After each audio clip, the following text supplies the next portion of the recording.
harmonizing with nature. With over 4 decades of changing lives, your self-discovery archaeologist,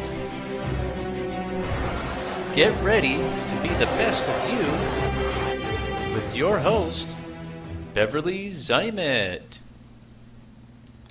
Hello everyone, and welcome to the Beverly Zymet Show, where being that best you has gotten easier today because I have a guest from Northern California, and her name is Bo Yee. Welcome to the show. Hi Beverly, I'm so happy to be here. Thank you for having me.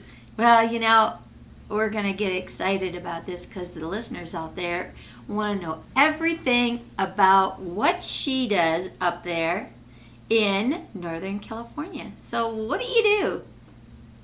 Yes, I am a mentor, a professional mentor for survivors of abuse, women. I work with women, and also I'm a ballerina. Aha! No wonder at the end of your name it said ballerina. Yes, exactly. That's every little girl's dream, right? To be a princess or a ballerina. Right? Yes, for a lot of women. Yes, a lot of women tell me, I've always wanted to be a ballerina as well. And I always say, why don't you start now? It doesn't matter. You can start at any age. Just go ahead and dance and start taking classes. And that's really great advice because you know what? It doesn't matter what it is or what time of life you are in. If it's something you've always wanted to do, then just do it, right? You're never too young, you're never too old, just do it, and then if you like it, keep doing it, right? That's right, exactly. I totally believe in that, absolutely. Yeah. So when you do your little ballerina, how does that make you feel? Being that ballerina and you bring it into your life's purpose, shall we say, how does that interact with what you do in your confidence level maybe, and how you believe in yourself, what you feel about yourself and others? Can you explain that to the audience a little bit?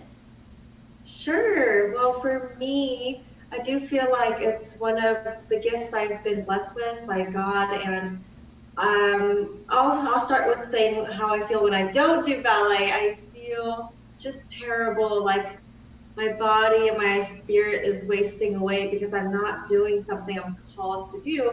And so when I do ballet and I'm in class and I'm working on my technique and I'm dancing on stage, I feel so connected primarily to my God and after that to my own passion and my gift. And I just feel like I'm kind of just lost in time. I don't know the time, and I'm really enjoying the moment. I feel very present. That's how it feels.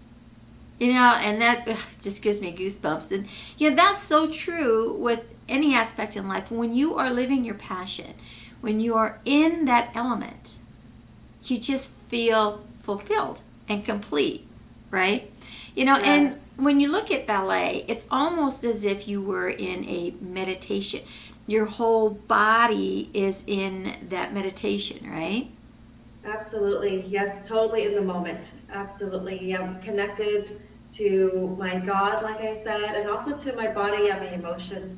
And connecting to my body just feels very important. I think for me, with my background, I am a Christian, and I find that sometimes Christians are so focused on only the spiritual part, which is a beautiful part, so important, but also we are in physical bodies, and it's very important to connect with the physical body as well. And when we keep our shoulders back, our chest up, it does increase serotonin levels and dopamine levels. It does affect us physiologically. So yes, it feels good when we are aligned in our body and feeling strong and flexible. I think it does make a big difference. And it does say to honor God by honoring your temple. So right. That's important. Yeah, not to skip over that verse. Right. Thank you for sharing that because, that is so true.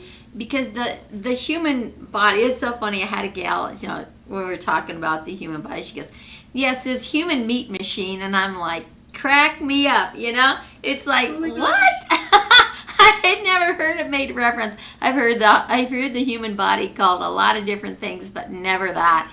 But it is so true, like you said, Boyi, that this temple that we live in, right, to move around in this dimension with, right, it's our vessel. It's like our car, So if you don't take it to get the oil changed, which is like if you don't do your detoxing, right?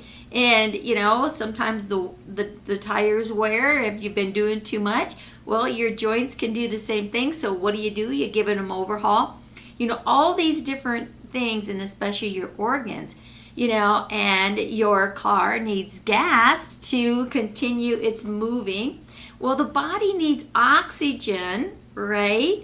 So all of these things, when you begin to compare this vessel that you walk your spirit around in, is no different than taking care of your vehicle. And a long time ago, I kind of read this. It was like a comparison, like if you lay your body on top of your car, right? And if you know all the workings and the pieces of the car, you'll see what's going on in your body, how your car impacts that. So if you have issues along your spine, your car has issues in the drivetrain. Right? Nice analogy, yes. If you get a flat tire, which corner is it on? Is it your shoulders or is it your hips that are bothering you? It was so fascinating. Oh, that is so cool. Yes, I never thought of it like that. That's so cool. Yeah. So we can overlay ourselves on so many things. And so when you say how you're feeling and the connectedness that you have when you're doing ballet, because ballet is quiet, it's peaceful, it's slow moving, it's allowing that energy to just flow, kind of like a river, not something going over a waterfall, but just, that subtle movement. And that's how you want your blood to flow through your body, right? When you're making those movements. And then your mind is at peace so that it can open up, right? Into, that element of space and connect with the higher consciousness, of the all-knowing energy and information. And so when we really start to connect with the body, because we are mind, body, spirit, right? And we're all one in that unity. It's just so peaceful. Yes, I do feel like this connection is very important. Of course, to me, there's nothing more important than the spirit realm, connecting to my God, like I said. But at the same time, that doesn't mean we neglect the body. It doesn't mean that at all. We have to honor our bodies, and because, like you said, this is our vehicle, our car, but beyond a car, we are so much more valuable than cars. So I think it's important to take even better care of our bodies than our cars, right? Right, because you can always get a new car, but you can't get a new body, right? Exactly. You made a good point when you said neglect, right? Neglect. So how we take care of ourselves is how we take care of others, whether it's physically, emotionally, mentally, spiritually, financially, right? It doesn't matter. So I agree. Neglect is something we need to really pay attention to, because how you perform within your vessel, right? And that thought processing and how you take care of it really gives an idea of how you view the world and other people in it. Yes, right? yes, So, yes. Right? So when you're focusing on your life's purpose, how do you connect that together? And I kind of asked this a little earlier with your ballet and how you incorporate that into your life's passion. So can you just kind of reiterate on that just a little and go a little bit more deeper, so that when you are working with clients, how do you help them make that connection to their physical vessel to start not neglecting and start caring for the inner workings of themselves as well as the external workings. So can you Yes. kind of walk our audience through that a little bit on how you help to shift that mindset, because it is a mindset, right? Into really paying attention. Yes, yes, absolutely. So I mentor survivors of sexual abuse, primarily women. And what I teach them is to have boundaries in every part of their life to keep loving people in and toxicity out. Also, when they have boundaries, this actually allows them to experience more love from God, family, friends, husband. And this also includes more love from themselves. So it doesn't have to necessarily be ballet that they do, you know, to Right. take care of their physical bodies. But I'm very aware that my mentees look at me and my lifestyle, how I live, because I'm a big believer in I have to practice what I preach. So I can't tell them, love yourself, love your body, love others, forgive yourself, forgive others through the power of God. And then I'm not an example of that. So for me, I do it through ballet, detoxing. I go as far as to do my mentees know this lemon enemas, and also I eat a very healthy diet. You know, so I show them what I do, and I hope to be an inspiration to my mentees. And they are so inspired, and I see them. You know, I have a private Facebook group, and I see them post pictures of their smoothies and their salads. I'm just like, yay, go you, go you, go you. You know, Yes, and absolutely. thank you so much for sharing that, because that really is relevant into what you're saying, is to walk the talk. You know, everybody can talk a big story, but to actually live that story. And I'm right there beside you, because I really feel that when you walk that talk, it gives you credibility, because they see you doing what it is that you're preaching, so to speak, right? Yes, You're a yes. product of the product, and that is very relevant. And it doesn't matter what you're doing, you know, whether you're a coach, whether you're a trainer, whether you're working in the emotional fields, because you know, when I started my journey, it was finding my identity, right? And really working through a lot of the emotional, you know, things that are going on. So when you're working with women who have been abused, right, there's a key element there, because, you know, I go back with, because I work in that same element, but not specific, but the emotional aspects of it. You know, I was a product of sexual abuse, you know, when I was very young. But again, it's how you perceive it as an adult. Because as a Yes. very young child, you know, yeah, it may hurt, but you don't relate to the emotional shame and that type of thing, because that's not relevant at the moment, because you have nothing to relate it to, right? Right. But right. as you get older and you start hearing conversations, right, that, oh, well, you know, it's their fault, they did something wrong, you know, and all of a sudden you're thinking, wow, am I this bad person? Like, what did I do at 5 years old or 6 years old or 7 years old that caused this person to want to hurt me in that manner, right? And what does that mean? And you know, so Right. you start investigating, and all of a sudden now you're building this event into something that it wasn't. Exactly. Right? Exactly. Yes. Yes. Thank you Yeah. for sharing that, really so vulnerably and openly with us, that you too were sexually abused. I'm sorry that you went through that No, evil. I'm not, because it made me stronger.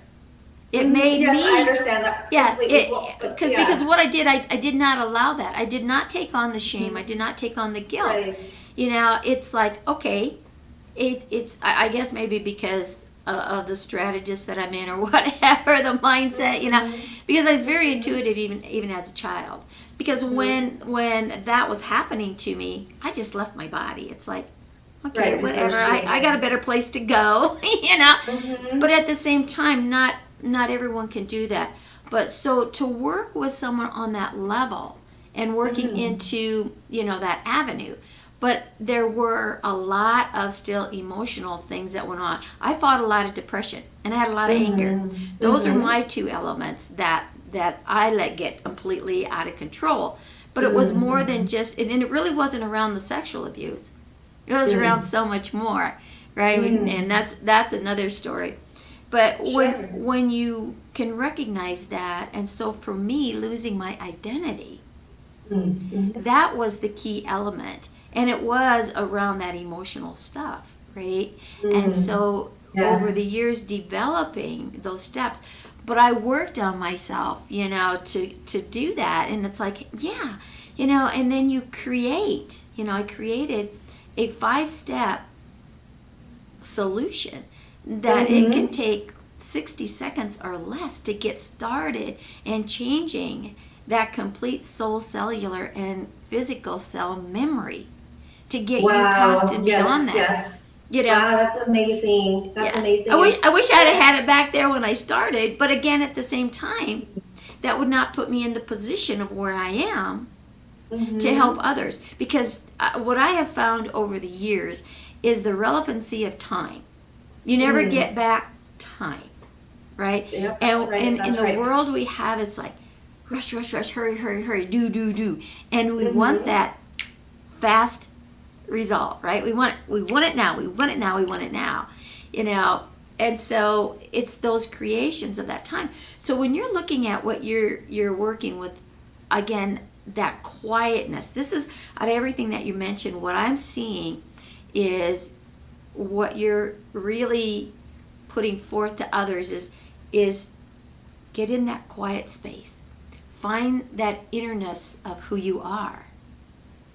And what it is, right? Yeah, so I teach my mentees in particular to be very connected to God first. That's their foundation. And from there, they are connected to their identity, which you talked about. Their identity is so important to know who they are, that they are not this abused victim of sexual abuse. And, just to clarify, like, I'm so happy 1000% that you are stronger from everything. And so that's not what I was referring to. I just meant, I am always sorry, like, for the moment of, just the evil. I don't like the evil, that is out there. But of course, we become stronger and we combat it.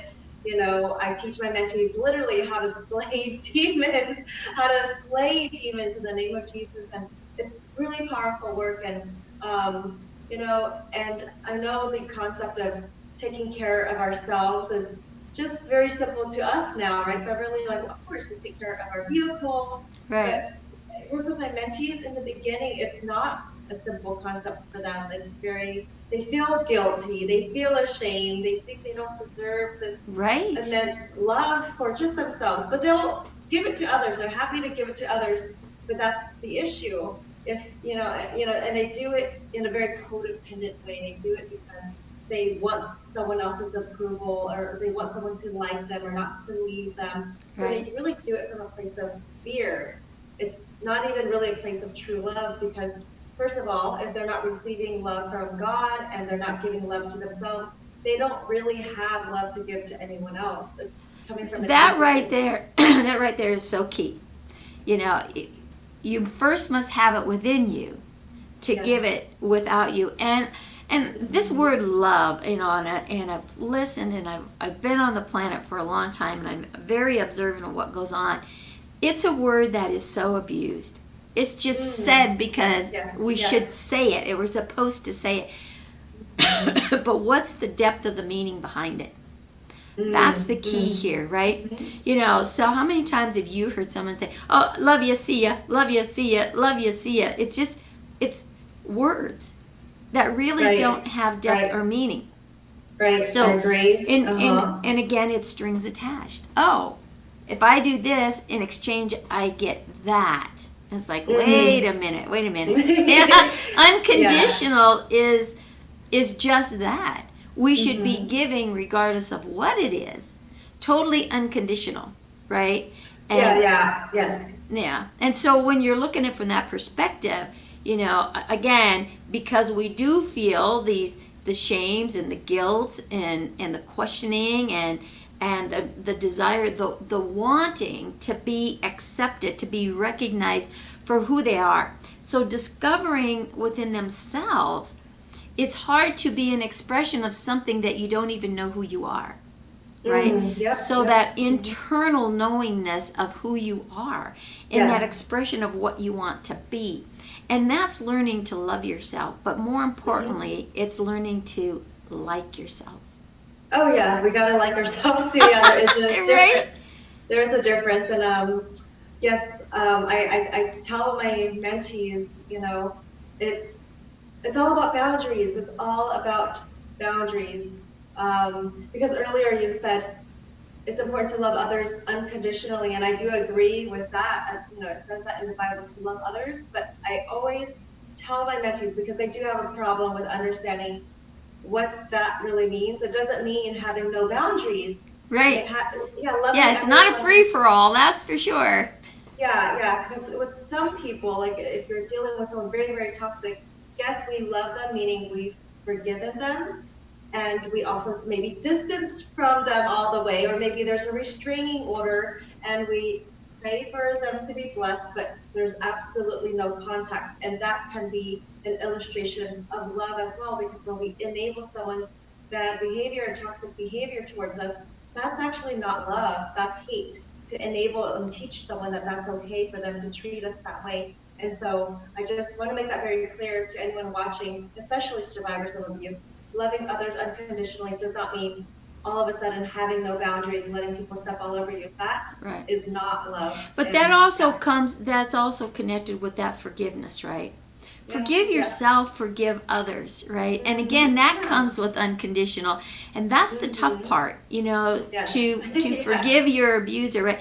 But, again, when we move out of a situation, that has been uncomfortable and in that manner, which has created a lot of the emotional things, it's the support. And again, and I've talked with numerous guests that have come on and have shared their stories like this. It's like all of a sudden, yes, we'll get you out of this situation that's uncomfortable, that's abusive, that's right, and you want to work with them, but the thing is so many get out of it, and then they're on their own and they don't know what to do because they have nothing to relate to, because it's not something that you move into and then boom, it just one day it wakes up and it happens. It's very slow, very slow. And so when one little thing happens, you justify it, and then you kind of bury it, you try to go blind to it, and another little thing, and all of a sudden you are so caught up in something that you ask yourself one day, you're like, how did I get here? This isn't right. But you're so ingrained in it that you don't know or even have anything to relate to other than that, because it's became a lifestyle, right? Yes, exactly. So I've had people say, yeah, but if they get out of that and they go back, well, then they're stupid for going back because they don't know, it's crazy, that's what they want. And it's like, whoa, let's rewind some of this. It's what they know. And they're all alone out here. Yes, I agree. In that support system. And I really feel that now more than ever, women are beginning to group together with that support, no matter where it is, even on the social medias, that support is so key. And to say, yes, you can do this, you have someone that you can build upon to get back into what life was meant to be, and start believing in yourself, start appreciating yourself, start loving yourself, as you say, and really forgiving, because that's key, right? Absolutely. And to know what that shame is and where it's impacting you in your physical body, and you start healing that physical body, that emotional body, that mental body heals. But it's people need people, and now in the way the world is here today, the human element was not meant to be separated, was it? No. Yeah, we do need the social support. I agree. Right, and that interaction. People need people to interaction. And then you get this, I'm not a socialite, I'm an introvert, so I'm really enjoying this. Okay, there's a lot of truth to that, but there's a limit, because you still need that social interaction and that activity. Yes, right? we're relational beings. That's how we were designed by God, and Right. even with God, to have that relationship all the time. And I really love how you're emphasizing support, support, support, because I too used to be one of those women who would judge other women. Why are you staying in that abusive relationship? Oh, can't you see he's abusing you physically, verbally? Why would you take that? And before I knew it, I became one of those women. And throughout my 20s, I was in a narcissistic relationship after a narcissistic relationship. I too was very toxic, and that's why I attracted these types of relationships. Right. And looking back now, I see that, oh, okay, in every single one of those situations, I became isolated, and Yeah. it was just me and that guy, and I was no longer talking to friends, family, definitely not in any support group. And so now I see that is definitely a strategy. I'm talking about people who are actually narcissistic, and they do intentionally plan out, how do I take from this person? Well, I have to isolate her from their support system. And if they're able to do that easily, then that's an easy target for them. Okay, that I'll take this relationship. It's not because this narcissist loves you; they want to take from you and get something from you. And so Right. it's so simple to really just, first of all, stay connected to a sisterhood that you trust and really appreciate. Get a mentor. I always encourage my mentees to get mentors. If it's not me, find someone else that you really resonate with, that you trust. For me, Right. I've had, oh gosh, once I put my pride down, I realized, you know what, I do need my God. I do need therapists. I do need coaches, mentors. I was in 8 different 12-step groups. I mean, I finally let my pride down and said, you know what, I do need help. I do need support, and it doesn't make me any weaker. If anything, it makes me stronger to put myself out there and ask for help and get the help. And when I did that, oh my gosh, my life completely shifted. And that's why I'm a big believer in getting mentors, getting help, getting therapy, get in a 12-step group, whatever you have to do. More importantly, I always say, again, connect to your God. That's most important. And then when women do that, and I see the shift in the support group in my private Facebook group, oh my gosh, they change. They change. They go from Yeah. broken to bold before my very eyes and the eyes of their sisters. It's Right. amazing. It is, and and what you're saying here is so key and so relevant. It is very important, and you made a statement. I let my pride down. Whoa, Yes. you know, because we think, because we use that word, it's like, with an accomplishment, you say, "Oh, I'm so proud of you," right? And that Yes. is because it's a twofold. Pride can be an enemy, Yeah, or it can be. it can be a friend. So Mm-hmm. how is it that you're using it? Because if you're so proud, of where you've gone and what you're going through, and it's like, hey, I'm this tough dude, or I'm tough. I got through this, you're right. Yeah, I got beat whatever. But hey, the Yes. bruise is healed and everything. And when you look at abuse, the physical abuse, those wounds heal.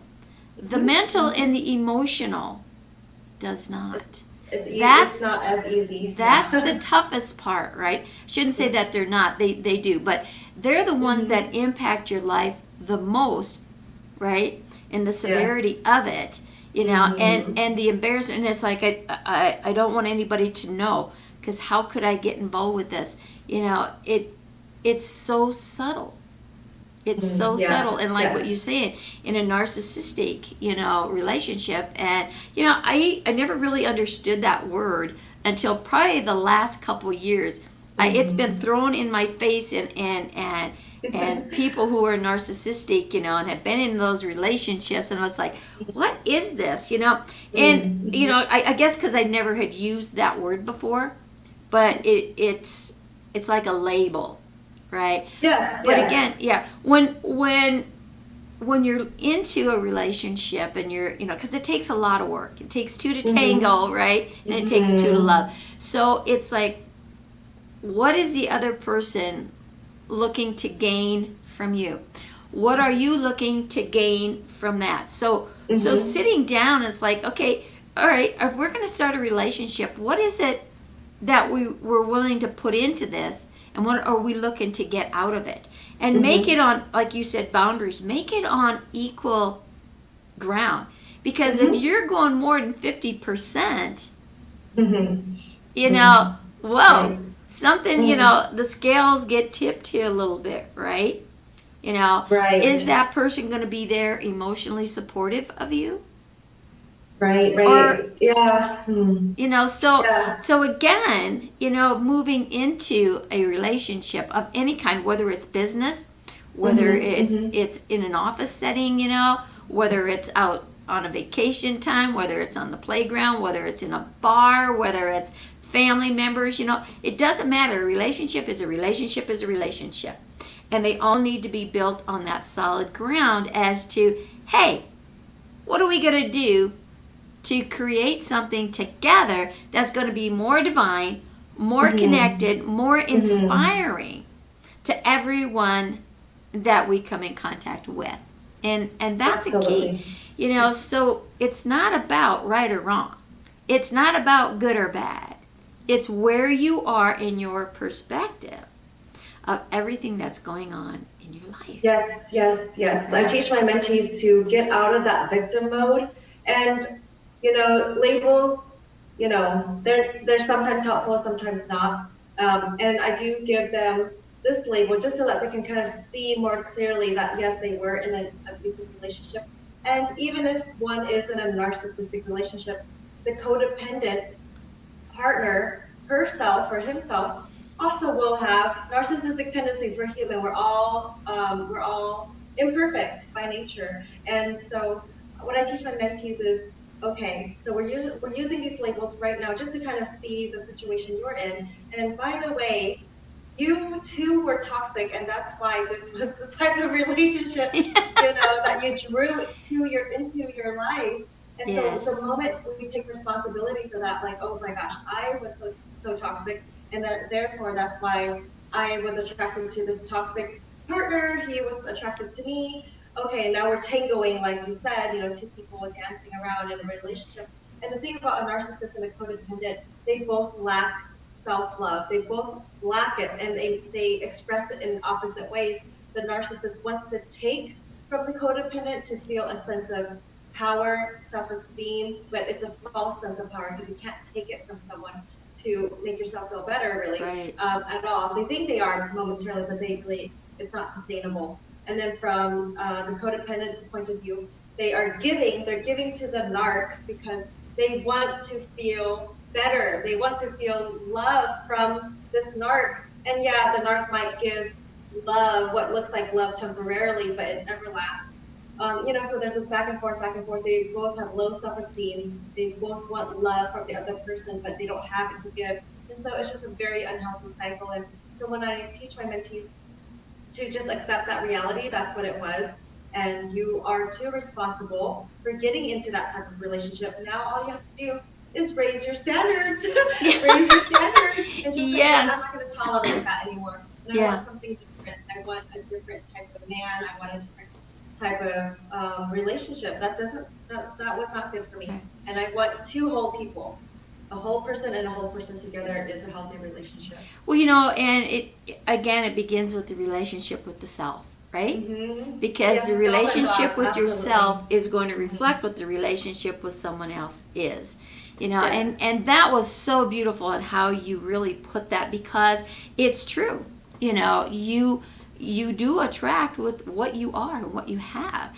And it's that seeking, because the human element is seeking someone's attention, someone to care about me, someone to love me, someone to be there. They say all the right words, you know, and then at the same time, like you say, that they're taking that power.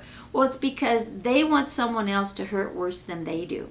You know, so you've got both ends of this spectrum that are so misconstrued, shall we say, right? In our distorted thinking processes of what it means to feel loved, what it means to feel accepted, what it means to, you know, all of these things.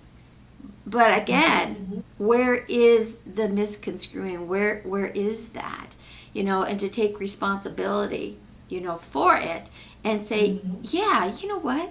I'm really not very good to myself, right? Yeah. Right. It's right. like, how do I treat myself? Because if I don't go out and buy myself a new outfit, or if I don't go out and have a nice meal for myself, or if I don't buy me a new car and I buy a second hand, or I buy an old jalopy because I don't feel that I'm worthy of having a new vehicle, whatever that is, right? Yes, amen. Is what we attract. Like attracts like. Opposites attract, yes, but like attracts even stronger, because as you put it, you're looking to give something to gain back, and the other one is looking to take something to feel better. So it's this conflict. So looking at the inner conflict within helps you to recognize the conflict you've got yourself in on the outside, right? And it's like, so when I mentioned to you the 5 little steps, right, to help start doing your emotional thing, kind of really pulls that concept into perspective. Because first you must recognize that, hey, Houston, we got a problem. Right? Yes, awareness. Yes, absolutely. Yeah. And then you have to acknowledge it. And this is the hardest part. Because, again, as you said, I had to knock my pride down and acknowledge, admit that, hey, I played a role in this, right? This was my fault. This was my doing. Okay, yes, that is my truth. That's my truth in the moment I created it, because it's the only database I had. That's that subconscious storage. That's that automatic response. That's just continuously going, right? So to acknowledge that is your truth now gives you an opportunity to be able to release it, because the subconscious has that hold, and it's in that conflict, and it says, I'm protecting you. Oh, we're not going to let nobody do this again. We're not, right? Because you got to do this, you got to do this. But it's a false response.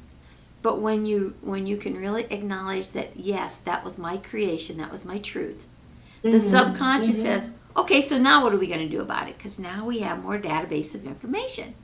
Right? So now we can release the old stuff that doesn't serve purpose, bring back in the new from the information that we have gained with that knowledge, and replace it so our automatic pilot now has those boundaries and the information on how I'm supposed to give and on how I'm supposed to receive, so that I can recognize the old stuff, because it's not running on autopilot, to say, oh, wait a minute, that's going to take me back to where I don't want to go. See ya. Right? Yes. Right. I love how you said, to have that new radar. Right.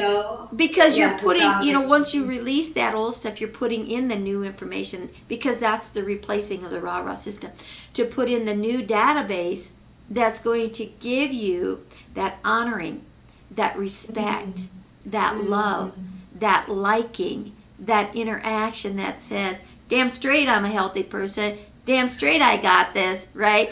And really have that support and be able to help others to see that. And then to really accept and embrace that as your new truth. It's like, there is a way out.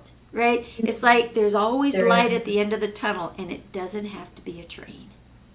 Right. It doesn't have to be as difficult as one might think. And so I definitely do teach my mentees to have that awareness, like you said, and what's really going on, take responsibility. And for my mentees, I teach them to actually slay these demons, to actively slay them. And I do believe there's such a thing as spiritual warfare. So they slay these demons, and they connect to their God's will, which is their God-given dreams, their purpose here on this planet. And when they have that vision very solid, like what they're why they're here, what they're created for, like, in my case, to be a mentor, to be a ballerina, but everyone else, like, they have their own purpose, whatever that might be, and they're all equal in, like, how special these purposes are. It doesn't matter if it's, to be a mother or to be an author. Like, one isn't higher than the other. Your purpose is your purpose, and it's so beautiful. when my mentees are connected to their vision,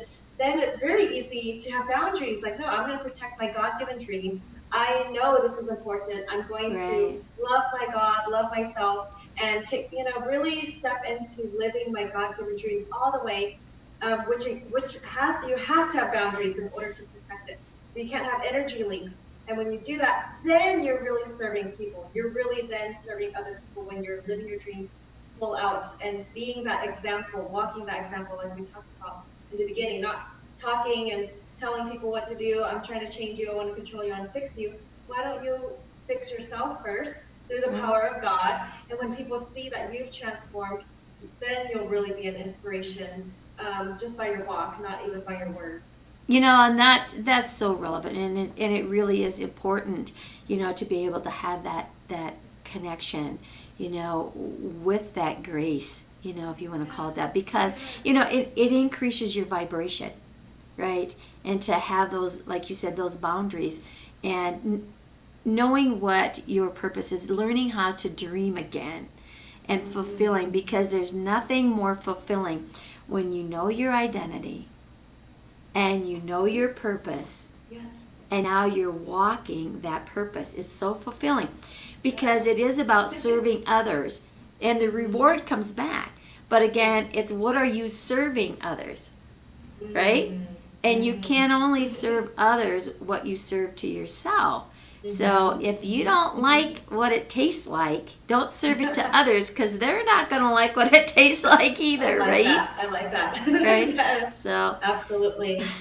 Absolutely. Boyi, this has been absolutely wonderful. It's a great message. The work that you're doing is so special, because women, and men, but there's more of us out here, and we are really beginning. There's this huge movement in that abusive relationship arena, whatever it entails, right? And the support, and that's relevant and that's key. So keep up doing what you're doing. And I want to ask you one more thing to give and share with our audience, is what would be your number one tip to help women who are in a situation that's questionable? What would be your first words of wisdom, of advice, to say, start here and then work from there to move into more? Yes, I love that. Thank you for the question. Well, for me, I would have to say, don't be afraid to connect with God. Don't be afraid to connect with God. We talked about pride before. I used to have a lot of pride. I wanted to do everything by myself. I didn't want help from anyone. And I didn't want to let any God into my life, any higher power. And it just seemed so scary to me. And it seemed like a weak gesture to have a relationship with God. And so that would be my biggest tip, is to connect with God, Jesus Christ, and let him lead you. Let him lead you, and he'll lead you to the help. He'll lead you to the right group, the right mentor, the right books, the right programs, the right tools, like how to love yourself, how to have boundaries. Like, God will lead you, his word, all of that. And so that would be my biggest tip, because that's what has helped me personally so much. And I can't give myself any credit for where I'm at now. I praise God all the way, and I'm so blessed by these relationships like you, Beverly, who allow people to come onto your platform and share, their truth, what has worked for them. And I thank you. I thank you so much for just allowing these relationships, having these healthy conversations, and having the love and respect, for people to, share their truth. And I hope that was helpful. That was, I would say, the number one thing that has helped me in my life completely. I used to have so much pride, and I didn't want to let help come in. And so I just encourage women out there to accept help, look for the help. And for me personally, that was God and my Lord and Savior, Jesus Christ. And so I hope that was helpful. Thank you for that, because that is so true. Is people need people. End of story. People need people. But again, know who you're asking. Don't ask someone that is in the same situation as you are, because Right. you're not going to get the answer to get the assistance and get the guidance, right? Because again, it's that pride. It's that pride. You know, asking for assistance and support takes more courage Yes, absolutely. than staying in that pride of, I know best. How's that working for you? Maybe not so good, right? Maybe you should try something different. So don't look at yourself, because again, that's part of that self beating up, right? That, well, I should have known better and this and that. You know, put that garbage behind you, because that is unnecessary, you know, chatter that's going to keep you locked into the prison you're in. Bust Right. the chains, Amen. get to the freedom, right? Surrender, because you know what? When you surrender, there's no more war. It takes a whole lot more to surrender than it does to continue fighting. And it's a lot easier to live in joy and happiness and excitement and adventure, because it's a higher elevation of energy than to live in that pride and that guilt and that shame. Right. You know, it just is. So thank you again, Boyi, for sharing your story and how you found within yourself and began to walk that talk and that freedom and the guidance and the direction that you're giving others. And the most important thing is making an environment that will support. And Yes. right, that is like probably the number one thing for me is look for that support. It's there. Yes. And Yes. don't be afraid Yes. to ask, right? So Absolutely. thank you so much. And if anyone's interested in getting hold of Boyi, you can comment below, private message her. Is there a website that they can go to, or a direction you want to guide them to reach out to you? You go ahead and share that. Oh, sure. Yes, it's very simple. My website is IBelieveInLoveAgain.com. IBelieveInLoveAgain.com. Wow. And all my other social media Oh, links and all that. I got so many chills on that. I believe, you know, that right there, because when you begin believing in yourself, then you can believe. And sometimes, you know, like you mentioned, you know, your God source, right, is when you believe in yourself, it's easier to believe in a higher power. Well, it's definitely key for me personally, to have my belief in my higher power and myself and all that. And I love how you used the word surrender earlier. And, you know, I just keep thinking of that word forgiveness, you know, forgive your enemies all the way. And that can include having boundaries. And when we forgive, then we feel freedom. And so, yes, thank you so much for that. You know, thank you so much for that. And yes, it's all about love. To me, it's all about love. and I really do believe in love all the way. And that's why Well, you know, that's what they say, you know, love conquers all. Absolutely. You know? But you have to really learn and understand what love is and how you portray it unconditionally. Unconditionally, right? So thank you so much for being on the show today. And now it's time to say, go out there, be that best you that you can be. Because what? Boyan and I are going to do that. And you know what? What she shared here today is definitely a way to do what? To become that better you. And what better way to do it than go out there and feel the support and feel the love. Thank you so much for sharing. Everyone, go out, make it a great day wherever in the world that you are. And we will see you on the next show.